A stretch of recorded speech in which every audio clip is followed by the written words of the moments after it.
Hello guys! Hello fire sign! Hello Leo, Aries, Sagittarius! Welcome dito sa aking channel. Kapalaran 888, welcome, welcome. Alamin natin kung anong messages, vibration, gabay, energy para sa lahat. Ito ay daily tarot reading. Okay, fire sign Leo, Aries, Sagittarius. Fire sign Leo, Aries, Sagittarius. Ano ba ang messages? Okay, freedom. You're seeing the situation accurately. You can do it. Health and healing come out of the closet. Okay. Freedom. Freedom. And etong come out of the closet. Pareho lang naman to. And you can do it. Health and healing. Okay, first and Leo, Aries, Sagittarius. Nakikita natin dito na pwedeng yung iba sa inyo dyan is may mga issues kayo regarding sa health nyo and sa healing, 'di ba? Parang sinasabi ng baraha sa'yo dito na kailangan nyo na ng action sa kung ano man ito na ginagawa nyo. Lalo na kung ito ay konektado sa inyong physical health, mental health, financial health. Okay? Ang nakikita ko sir dito, pwedeng financial, may mga issues kayo, medyo hindi maganda yung health ng inyong pera, ng financial. Gusto niyo ng healing, gusto niyo makaalis sa problema financial. And nakikita natin dito na come out of the closet, kailangan yung lumabas sa comfort zone nyo. Kailangan yung umalis diyan sa lugar kung saan kayo feeling nyo hindi bagay para sa inyo. Okay, you can do it. Huwag kang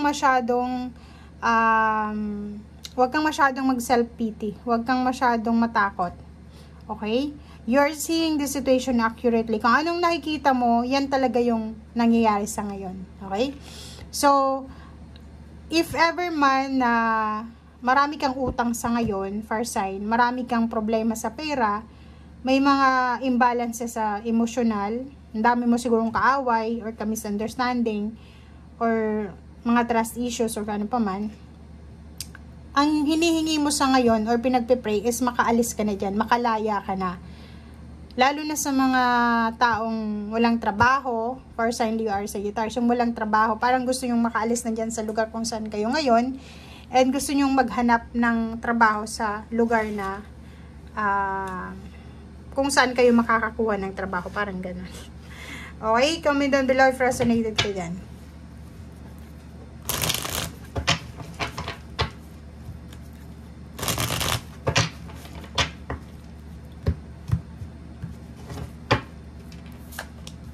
Okay, good news, messages.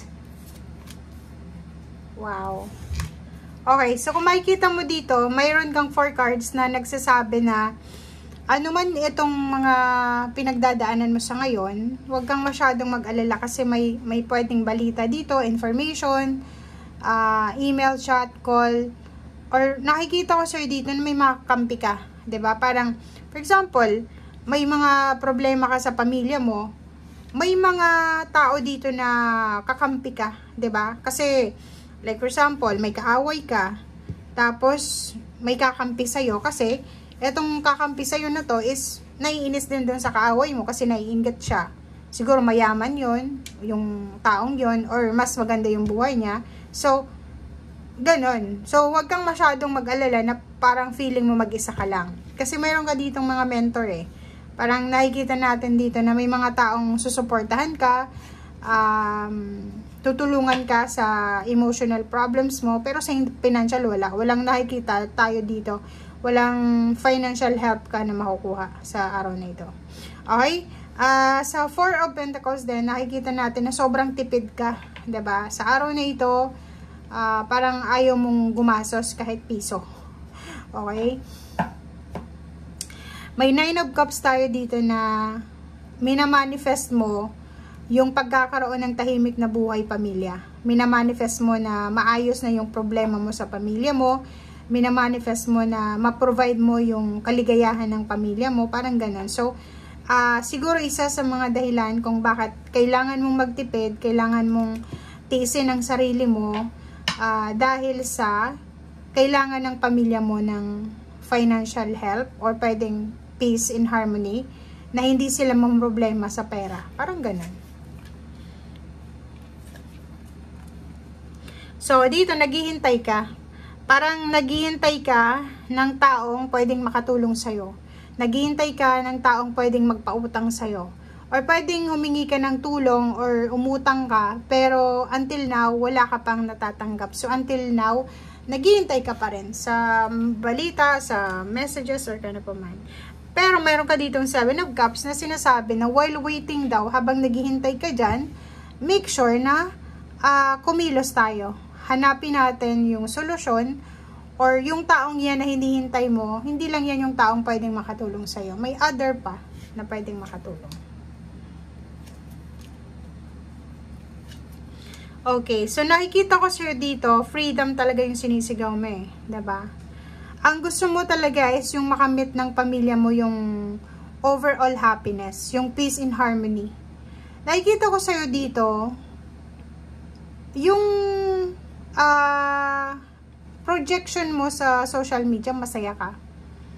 Yung projection mo sa social media is wala kang problema. Healthy, 'di ba? Physical health, financial health.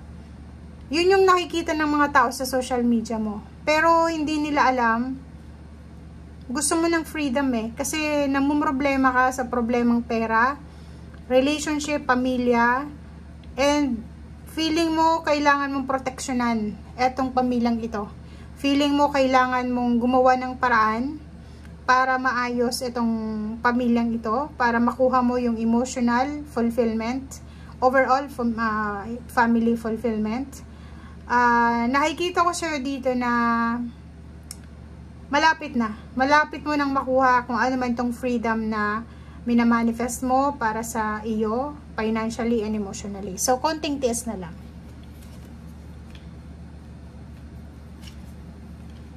Okay, so sa ngayon, sinasabi ng baraha sa'yo dito na kailangan natin ng focus sa kung ano itong ginagawa natin. 'Di ba? So, ibig sabihin yan guys, sa ngayon, make sure na gawin mo kung ano yung nararapat.